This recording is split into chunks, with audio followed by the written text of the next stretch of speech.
Furacão, a maior tempestade da Terra. Uma força irresistível, um vento de poder destrutivo assombroso.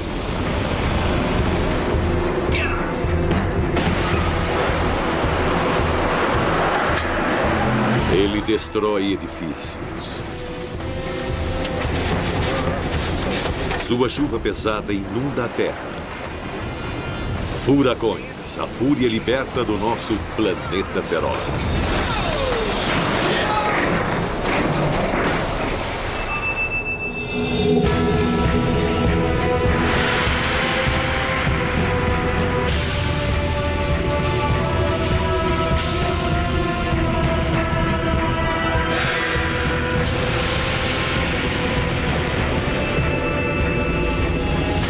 Planeta feroz. Furacão.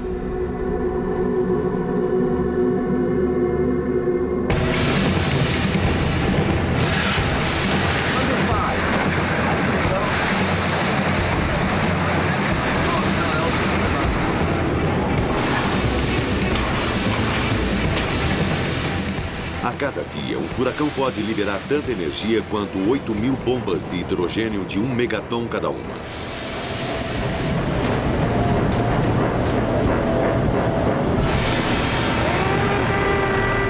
Um furacão pode ter 1.600 quilômetros de uma ponta a outra. Ele gera chuvas torrenciais. O recorde é 101,6 centímetros em 24 horas. Os furacões são uma das forças mais devastadoras do nosso planeta.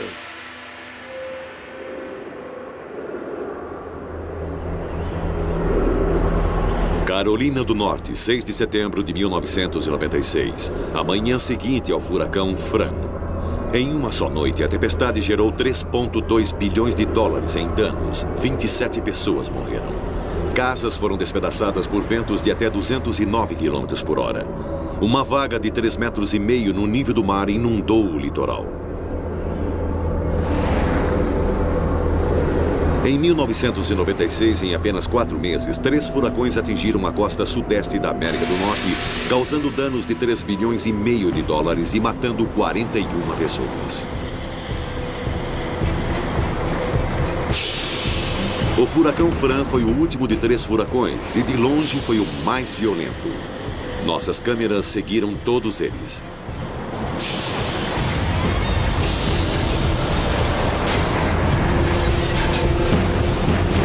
Apesar dos furacões não receberem nomes até 1953, eles sempre devastaram a costa da América. Na época que antecedeu as previsões sofisticadas, os danos e perdas de vidas por causa dos furacões eram estarrecedores. O furacão que atingiu Galveston, no Texas, na tarde de sábado de 8 de setembro de 1900 foi o pior desastre climático que já atingiu a América. Thomas Edison usou uma de suas câmeras de filmagem mais recentes para registrar os resultados. Estima-se que tenha havido 12.000 mortes. A maioria se afogou na maré montante.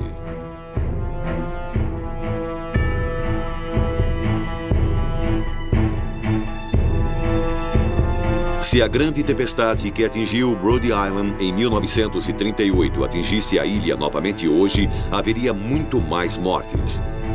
A população cresceu tanto que inúmeras e modernas casas à beira-mar seriam inundadas. O centro de Providence ficou submerso em 4,5 metros de água e 600 pessoas morreram.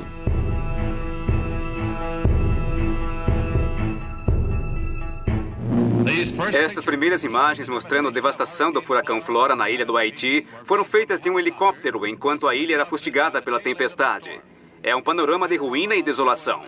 Entre 26 de setembro e 13 de outubro de 1963, o furacão Flora assolou o Caribe. Ele passou pelo Haiti, matando 4.000 pessoas e devastando plantações e casas numa grande área. Um dia depois, a mesma tempestade chegou a Cuba. Ela passou 4 dias atravessando a ilha e voltando a atravessá-la. 4.000 pessoas morreram.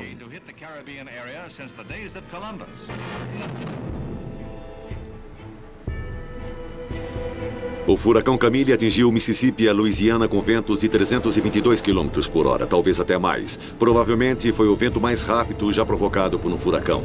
76 centímetros de chuva em apenas 6 horas. A maré montante foi de 8,20 metros. 26 pessoas se refugiaram em um edifício de concreto supostamente à prova de tempestades, mas apenas uma não morreu. O único sobrevivente flutuou para fora do edifício por uma janela no 3º andar sobre um colchão antes do edifício desabar.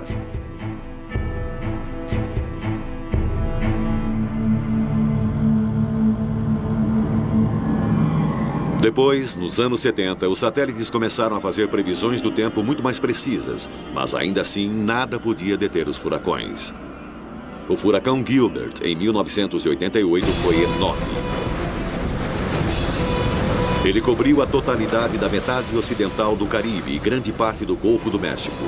A menor pressão já registrada de um furacão foi no olho do Gilbert. Quando ele investiu, foi o furacão mais forte a atingir a Terra em 19 anos.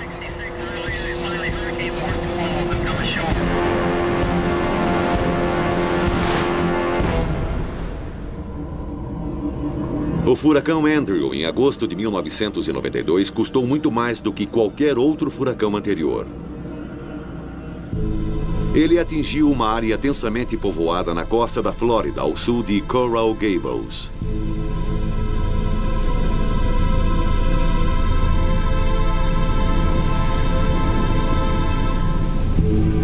O Andrew destruiu tudo em seu caminho e depois passou através do Golfo para atingir New Orleans 2 dias depois. Ano após ano, os furacões investem com incansável força, trazendo tragédia e devastação ao nosso planeta. É um grande incentivo para a ciência compreendê-los e prever a sua rota para ajudar as pessoas a escaparem à sua fúria.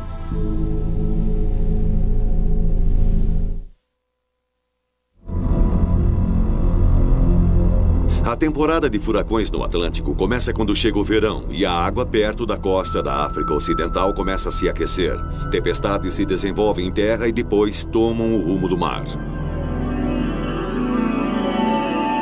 Todo ano, 100 pequenas tempestades alcançam esse estágio. Se a temperatura da água estiver a 27 graus centígrados ou mais, essas tempestades podem se intensificar e se organizar para formar depressões tropicais.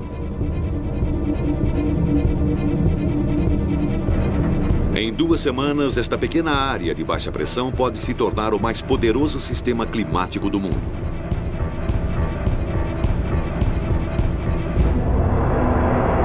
O oceano mais quente aquece o ar úmido, fazendo com que ele se eleve e depois a água contida no ar se condensa para formar nuvens. O ar abaixo é levado para cima ainda mais rapidamente, aspirando mais ar por baixo. O novo ar se espirala. Ele também sobe, aspira mais ar e o sistema fica cada vez mais forte. Este é o motor que impulsiona o furacão. Enquanto os ventos alísios empurram todo o sistema para o oeste através do Atlântico, a espiral se estreita e a tempestade torna-se ainda mais poderosa. Uma coluna de ar limpo se desenvolve. Este é o olho da tempestade. Aqui, correntes ascendentes cercando o olho são equilibradas pelo ar que volta para dentro do olho.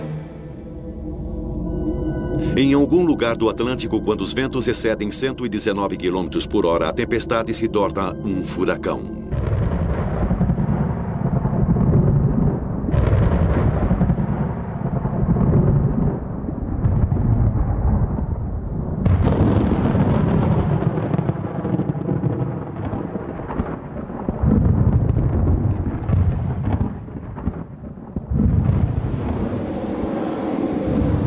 Em Miami, meteorologistas do Centro Nacional de Furacões monitoram essas tempestades 24 horas por dia.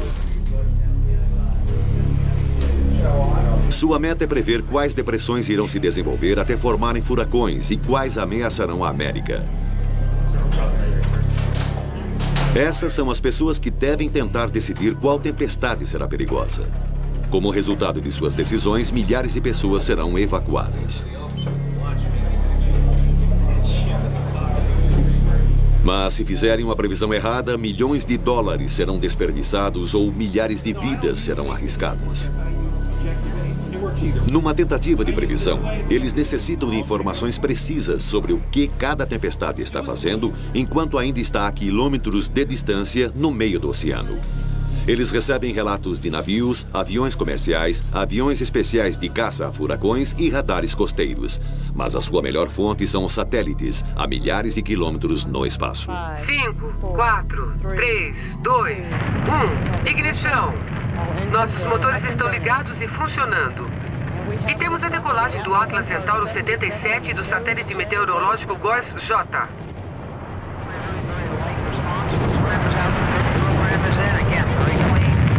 As mais novas armas para a monitoração das tempestades são os satélites ambientais operacionais geoestacionários, ou GOES. Esses satélites mantêm uma órbita estacionária 36.210 quilômetros acima do Equador. Suas câmeras podem escanear a parte visível do globo, gerando imagens com luz normal e infravermelha a cada 30 minutos. Eles usam as imagens para procurar por redemoinhos de nuvens se afastando em espiral do Equador.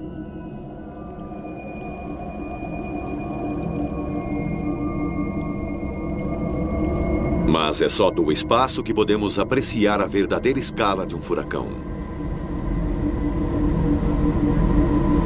Um furacão pode ter até 1.609 quilômetros de extensão, tão grande que o seu topo pressiona contra o teto da atmosfera inferior, a 18.288 metros de altitude.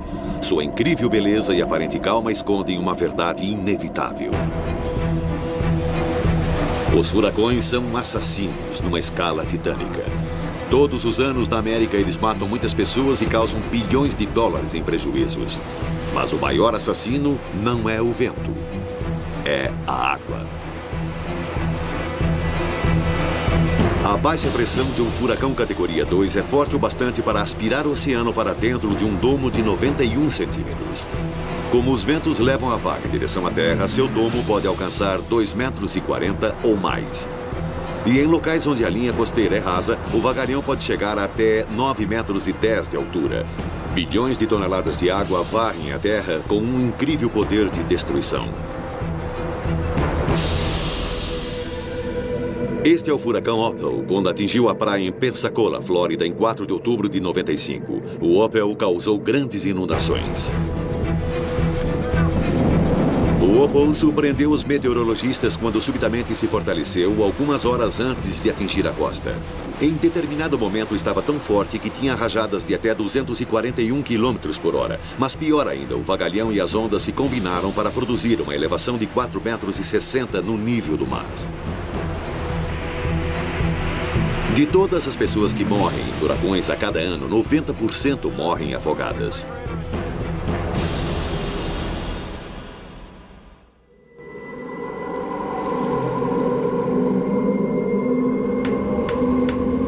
É difícil e perigoso estudar os efeitos de um furacão de verdade. Mas um túnel de vento de um laboratório pode recriar com segurança as condições que existem no coração da tempestade. Ligue o interruptor e você cria um furacão artificial.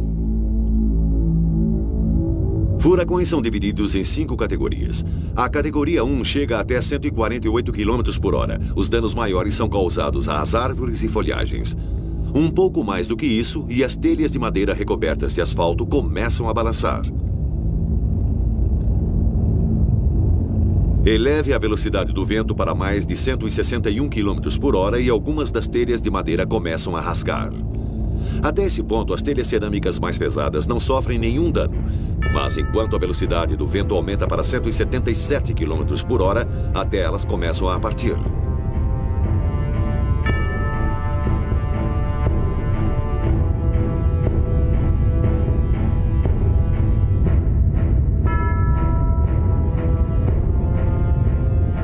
vento no túnel agora está a mais de 177 km por hora, o maior limite de um furacão categoria 2. Um ser humano mal pode caminhar contra o vento, como este dublê que participou da simulação. Em câmera lenta, pode-se captar o poder destrutivo do furacão. O ar se enche de destroços. Até mesmo uma lata de lixo se torna um míssil mortífero. A 179 km por hora, ela se torna uma tempestade categoria 3. Essas telhas cerâmicas já foram arrancadas há tempos. Surpreendentemente, as telhas de asfalto flexíveis ainda estão no lugar. Eles agora estão experimentando toda a força de um furacão de categoria 4, mais de 209 km por hora. O vento sopra com força destrutiva. Ele força o ar para fora de seus pulmões. Nosso dublê só consegue suportar por 15 segundos. Sem o seu cabo de segurança, ele teria sido lançado ao ar. Em todo o mundo, furacões matam milhares de pessoas todos os anos. São os ventos assassinos.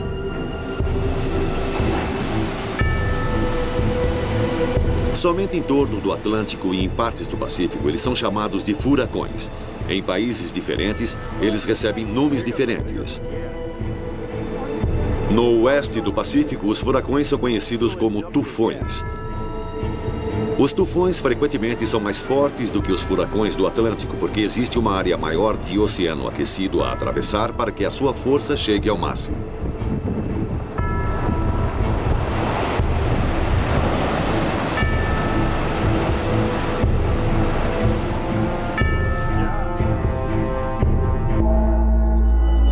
Em média, o Japão é atingido por 2 tufões fortes a cada ano.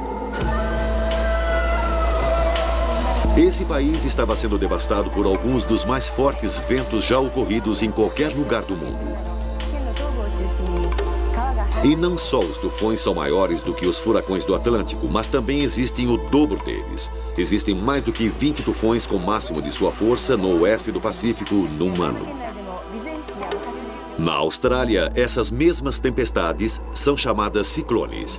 No hemisfério sul, os ventos da tempestade giram no sentido horário em torno do olho. O pior ciclone da Austrália atingiu Darwin no Natal de 1974. Ele matou 48 pessoas. Os danos a Darwin foram terríveis. A maior parte da cidade foi destruída nessa única tempestade. Os ciclones também atingem as costas da Índia e Bangladesh. A maior parte de Kutubdia desapareceu sob 6 metros de água do mar. Esta é uma das regiões mais densamente povoadas do nosso planeta. Aqui eles matam em grande escala. Uma sujeira venenosa foi deixada pelas inundações. 60% da população da ilha, cerca de 74 mil pessoas, foi morta. Bangladesh, devido à sua geografia, corre maiores riscos. Numa única noite, em 1991, o ciclone 2B levou 138 mil vidas. Mas o pior ciclone de Bangladesh afogou mais de 300 mil pessoas. Os ciclones são comuns em Andhra Pradesh todo o ano. Mas este ano, as vagas e os ventos do furacão chegaram a mais de 135 km por hora. Também na Índia, os ciclones são regulares e devastadores. Como em Bangladesh, a terra aqui é plana e os ventos dos ciclones provocam grandes inundações. Os ciclones também podem destruir as vidas daqueles que sobrevivem. As tempestades arruinam plantações e destroem casas.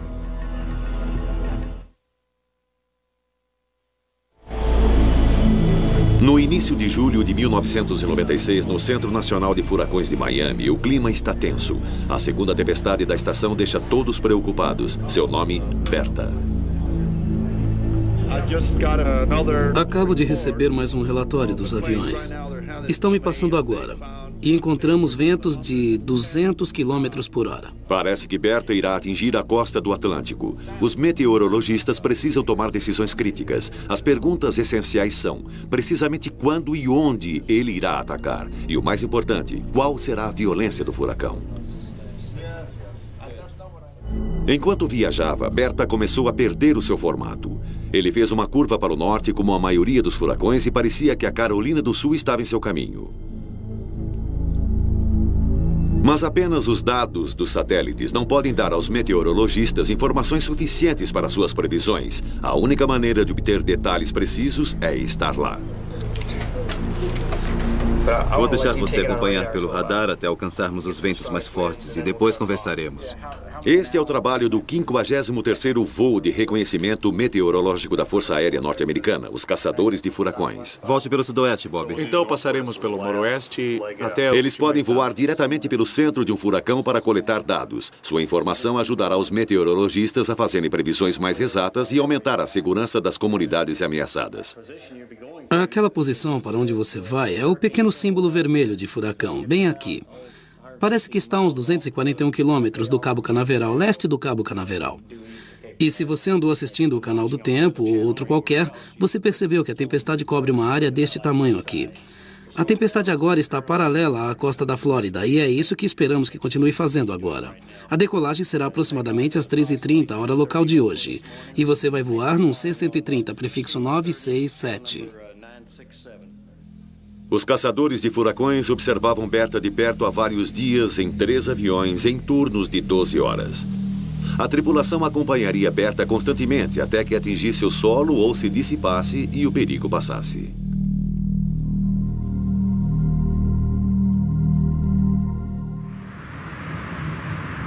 Berta parece programado para atacar em 48 horas. Para os meteorologistas, a mídia é a única maneira de emitir os avisos. No centro de furacões, uma sala inteira é reservada para a mídia. Todos os especialistas achavam que Berta iria se virar para o norte. Mas o centro de furacões ainda não sabia exatamente onde Berta atingiria o solo e estavam ficando sem tempo. Ao sul de Wilmington, Carolina do Norte. E assim, eles emitiram um aviso ao longo da costa, do meio da Flórida até a Carolina do Norte. Se não o fizessem, não haveria tempo bastante para uma evacuação. Todos os anos, muitas pessoas fogem só para descobrir que o furacão atingiu outro lugar. Mas para outros, a fuga salva suas vidas. Prestem atenção. Uma evacuação obrigatória. 11 de julho, 4h30 da manhã. Berta estava a cerca de 30 horas de atingir o solo. Os caçadores de furacões dirigiram-se para a tempestade para seu primeiro voo através dela.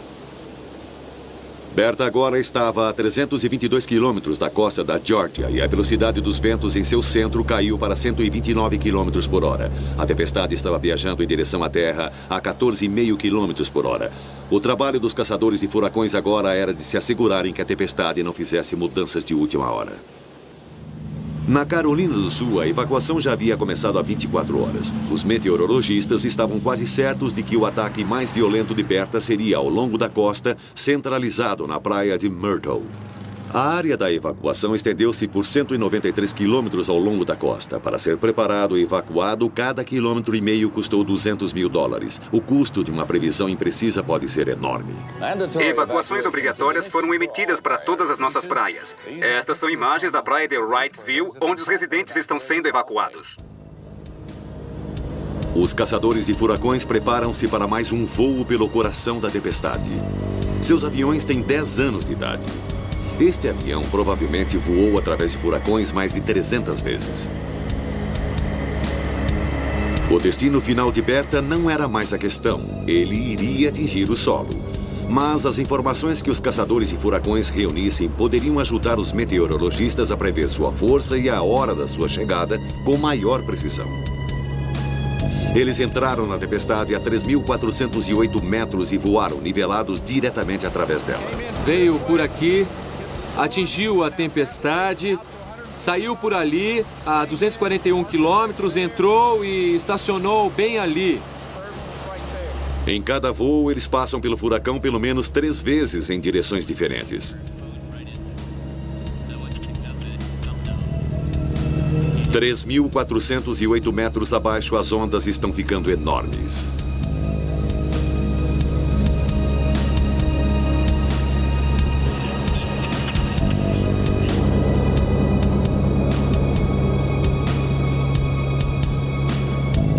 Nesse momento, Berta parecia estar perdendo a sua estrutura.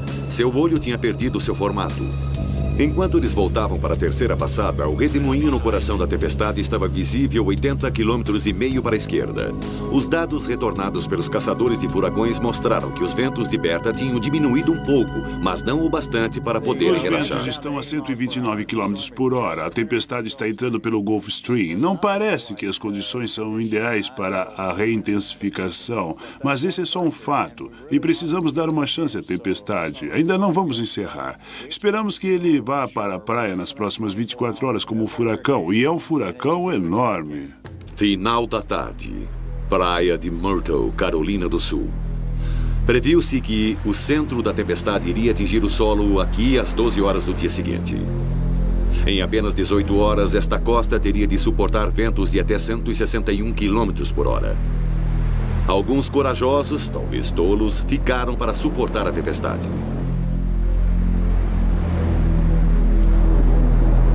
Em algum momento durante a noite, as primeiras ondas de chuva chegariam. Além do vento e do vagalhão, haveria 20 a 30 centímetros e meio de chuva nas 24 horas seguintes.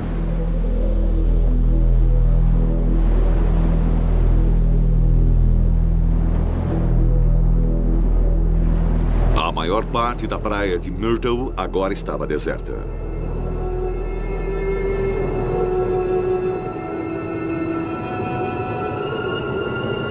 Relatos de um avião da Força Aérea e de um radar Doppler de Wilmington indicam um vento máximo sustentado de 169 km por hora e alguma flutuação em intensidade esperada antes que atinja o solo.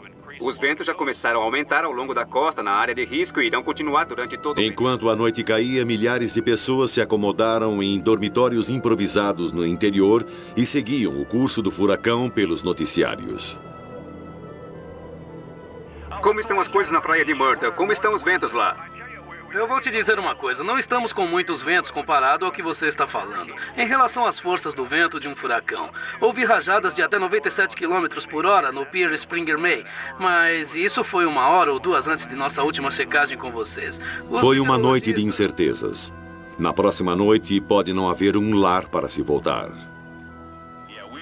Estamos prevendo que vai ser um dia muito longo.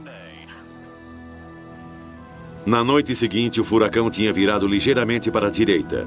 Em vez da praia de Myrtle, Berta agora fazia pontaria em Wilmington, Carolina do Norte, 121 quilômetros mais para o norte. De repente, os seus ventos tinham aumentado para mais de 161 quilômetros por hora. Sala de controle de emergências de Wilmington. Tenho mais 300 abrigos disponíveis. Este era o centro de controle que lidaria com os desastres que Berta poderia trazer. Apenas 2 horas antes do furacão atingi-los, a equipe estava se assegurando de que todos estivessem preparados. Um coordenador para a escola Blair abrir e ser um abrigo se for preciso. Muito bem. Tem um alarme de incêndio que não conseguimos desligar em Trask.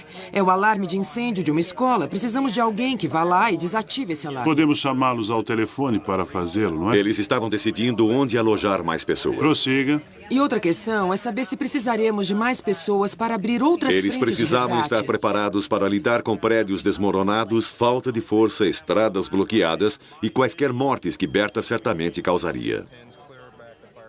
Sim, uma vez que os ventos tenham diminuído para nos expandirmos. O centro do furacão Berta está localizado próximo à latitude 32,8 norte, longitude 78,4 oeste, 169 quilômetros ao sul de Wilmington. Berta está indo para o norte a 21 quilômetros por hora. É esperado que continue assim hoje.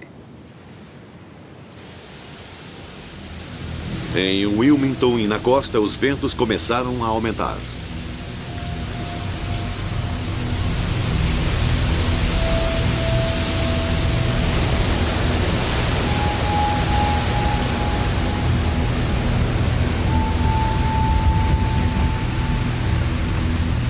Está se movendo ao norte do leste em direção à costa. Ele deve atingir o solo nas próximas 2 horas. Seus ventos se mantêm a 169 km por hora e ele avança a cerca de 21 km por hora.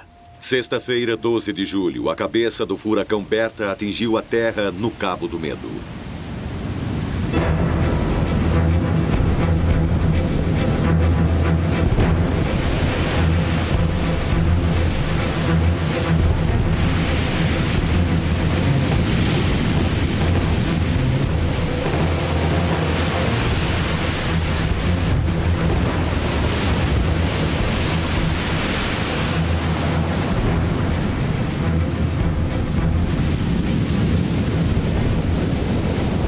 Berta desceu um pouco mais ao norte da previsão original, um pouco mais tarde e com muito mais potência. Felizmente, essa faixa da costa tinha sido evacuada. O tempo dos preparativos agora estava terminado. Nas 5 horas seguintes, o furacão Berta faria o pior.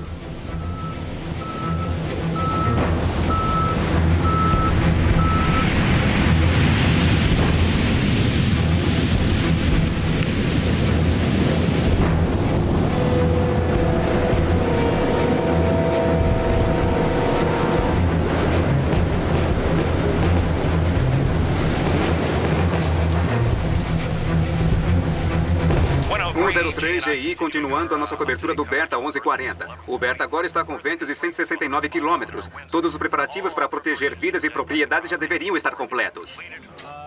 Tá ventando muito aqui.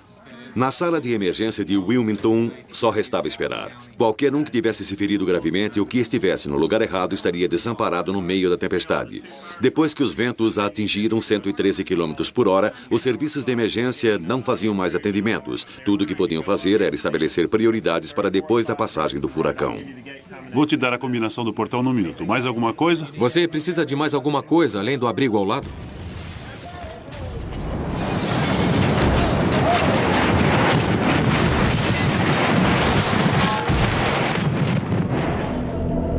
O radar mostra como Berta atingiu a costa com um golpe oblíquo. Levou algum tempo para os ventos mais fortes chegarem à praia. Eram apavorantes e mortíferos. Como sempre, os ventos mais fortes e as maiores inundações foram ao norte do olho. Surfer City, 40 quilômetros para o norte, perdeu seu pier.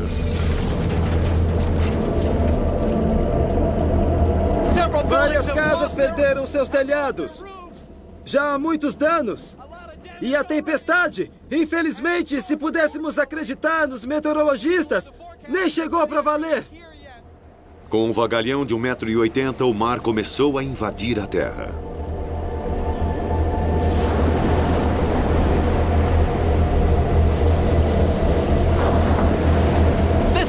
Essa é a sensação de estar bem no meio dele. Se dermos a volta nessa esquina e estiver ruim, eu vou dar o fora daqui. Eu já passei por tempestades de neve, mas nunca por um furacão. Não entendi. Eu já passei por tempestades de neve, mas nunca por um furacão. Bom, agora você pode dizer que já passou. Definitivamente. Berta fustigou a costa da Carolina do Norte com ventos de mais de 160 km por hora. Depois, subitamente, um pouco de paz voltou a reinar. No olho do furacão, até o céu azul apareceu. Os ventos e a chuva minguavam na paisagem suavizada. A tempestade estava apenas na metade, mas a destruição era tremenda. Centenas de relatos de danos começaram a jorrar no centro de emergência. Cuidaremos dos danos assim que a tempestade passar e restabeleceremos a energia em seguida. Não faremos nada até a tempestade passar.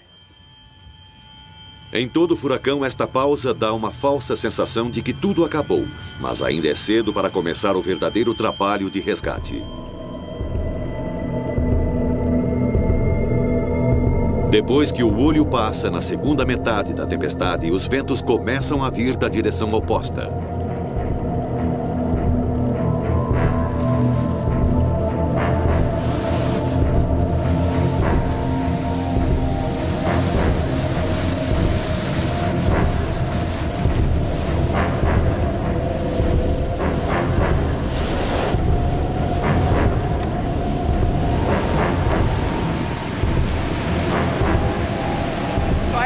Não tenho ideia do que os ventos estão fazendo agora, mas as condições são muito sérias. Esta pode ser a nossa última reportagem ao vivo, porque acho que não vamos conseguir passar por isto.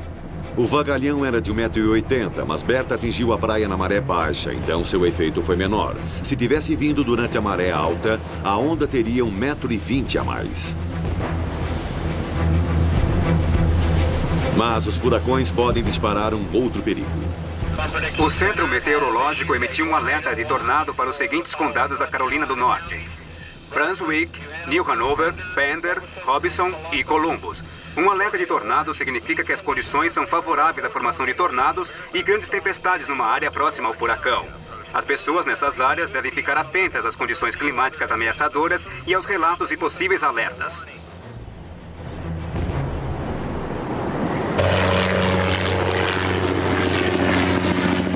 Na manhã seguinte, Berta tinha ido embora. Seu lugar foi ocupado por um céu limpo e azul.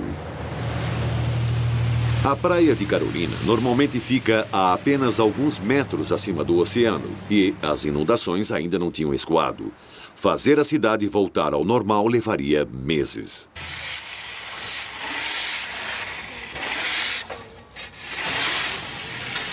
Agora era hora de limpar tudo, com o auxílio do que pudesse ser encontrado. Em apenas 24 horas, Berta dizimou 80,5 km da costa da Carolina do Norte. O furacão levou enormes quantidades de areia continente adentro, deixando uma trincheira de 91 centímetros na praia.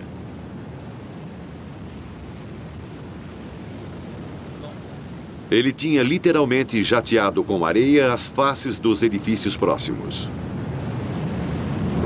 Berta foi o primeiro furacão da temporada de 1996 a atingir a Terra. Ele causou 170 milhões de dólares em prejuízos. Os furacões podem transformar uma simples prancha de madeira em um míssil destrutivo. Qualquer estrutura alta fica exposta a toda a força do vento. Os furacões danificam as comunicações e os serviços elétricos. As estradas estão bloqueadas, atrasando os esforços das equipes de emergência. Muitas estradas podem estar completamente destruídas. O vagalhão e as ondas levadas pelos ventos simplesmente as carregam. A maré montante inunda a costa. Um furacão pode deixar barcos encalhados em terra acumulados em uma pilha valiosa.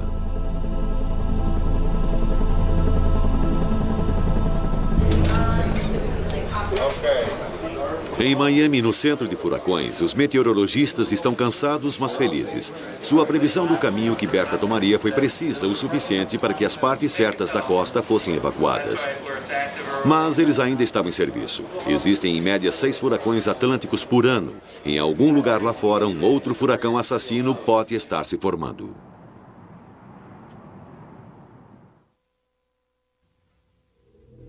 O outro furacão a representar uma ameaça foi o Edward. A maioria dos furacões do Atlântico descem pelo Caribe e depois fazem uma curva para o norte. O desafio é prever o grau de sua curva. Em 1992, o furacão Andrew praticamente não fez uma curva e acertou a Flórida em cheio. Mas Edward virou tanto para o norte que parecia que não acertaria a terra.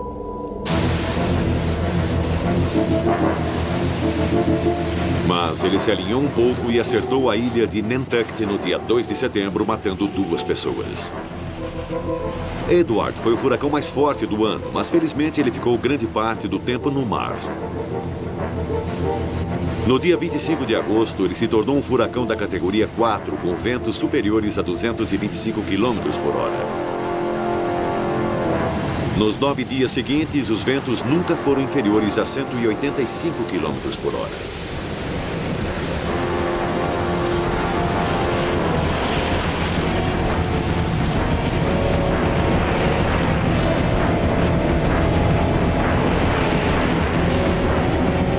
Na escala geral dos furacões, nem Berta nem Edward causaram danos excessivos. Até a metade da temporada dos furacões de 1996, a América tinha tido sorte. Mas então, logo após o Edward, veio Fran.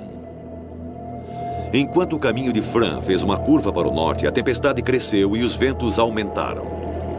Quando ele atingiu a terra em 5 de setembro, seus ventos rajavam a 209 km por hora. E por azar do destino, Fran atingiu a mesma faixa da costa da Carolina do Norte que Berta tinha atingido apenas 8 semanas antes.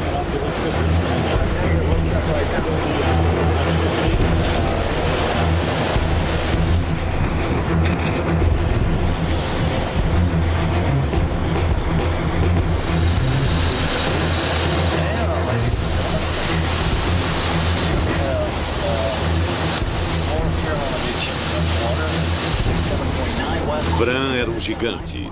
Ele atingiu a costa às 8h45 da noite do dia 5 de setembro, na quinta-feira após o feriado do Dia do Trabalho. Esta é exatamente a mesma cidade de veraneio, a praia de Carolina, que o furacão Berta tinha varrido. Os alertas de enchentes valem para toda a região do Cabo do Medo. Há avisos em outros locais e alertas de furacão novamente na costa, nas áreas costeiras. Há alertas de ventos fortes no continente. E também queremos lembrá-los de que é um alerta de tornado nas próximas horas para toda a área.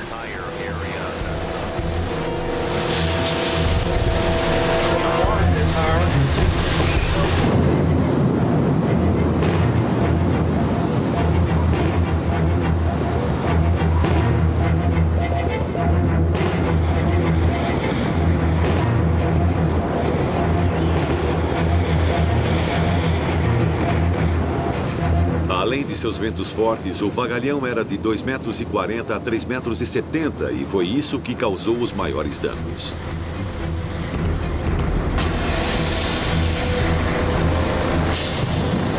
Fran era um furacão categoria 3 em toda a sua força.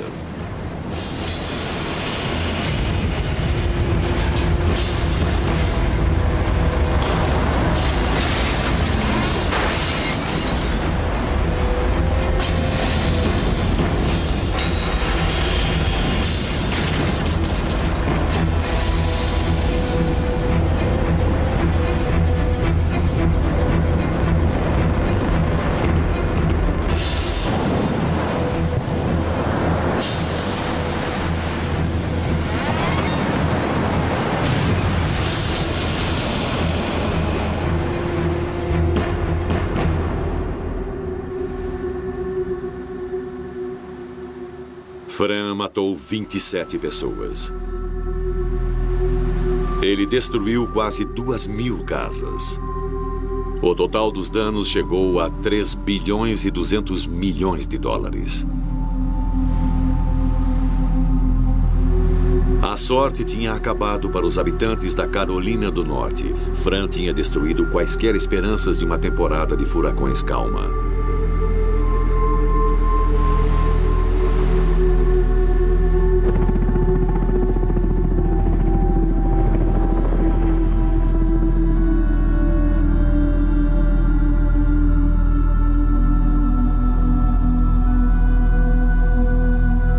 Na manhã seguinte, Fran fazia as manchetes. Vou levá-los para a área da destruição e vocês podem ver que ainda há áreas inundadas aqui na praia de Carolina. Tudo isto está associado ao vagalhão. O furacão trouxe ventos muito fortes e aqui estão as evidências disso. Este é o telhado de um edifício que foi arrancado. Parece ser um hotel. E vocês podem ver aquele quarto ali, onde se pode ver pedaços do telhado e de madeira que caíram sobre a cama. Também muitos barcos foram varridos para a terra. Estamos perto da costa e essa inundação tem 400 metros. Pode-se ver que muitas das casas perderam as suas telhas. Algumas das casas estão construídas sobre estacas e podem ter ficado acima da maré montante. Mas como vocês podem ver por essas imagens, os cabos de energia nesta área estão funcionando. Ali vocês podem ver a parte de cima de um posto de gasolina que foi arrancada pela força dos ventos. Os danos aqui poderiam ter sido muito maiores, mas este é um exemplo claro do que é a fúria da Mãe Natureza.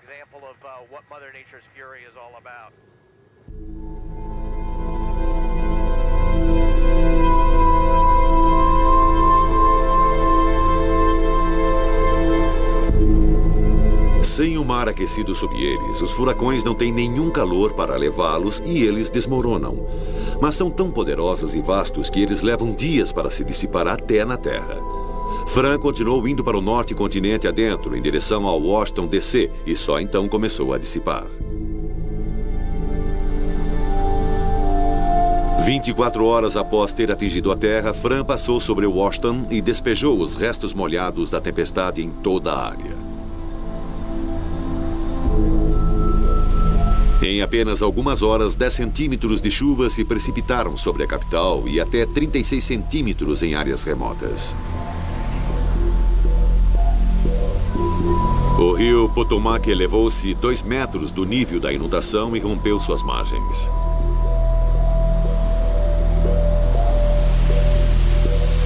As ruas, a apenas alguns quarteirões da Casa Branca, estavam bloqueadas com sacos de areia.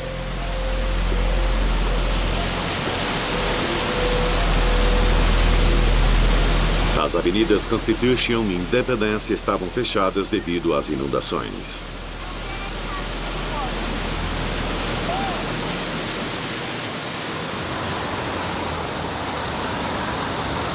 Fran causou algumas das inundações mais destruidoras que Washington já viu.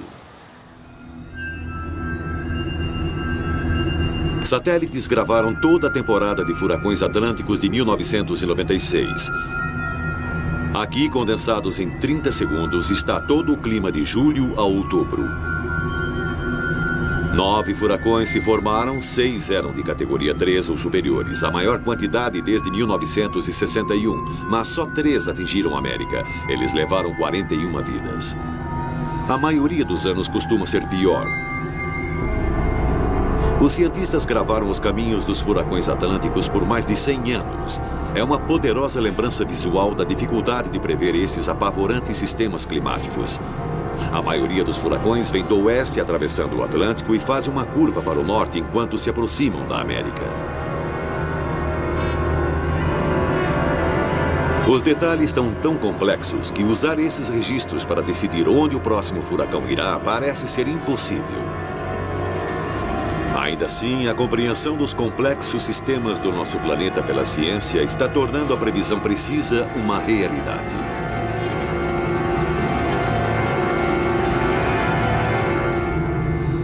As previsões de furacões ficam mais precisas na razão de mais ou menos 1% ou 1,5 km por ano. A cada ano, menos pessoas são desnecessariamente evacuadas e os avisos são dados com cada vez mais antecedência. Mas cada vez mais pessoas se mudam para a costa todos os anos. Então, as evacuações demoram mais.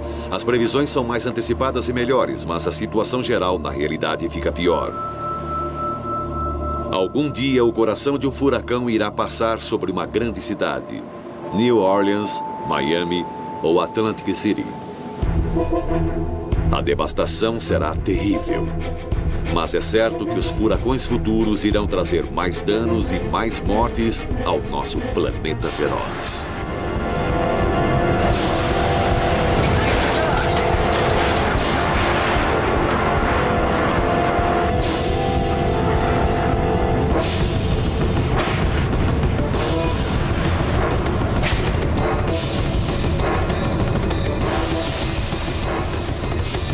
Versão brasileira.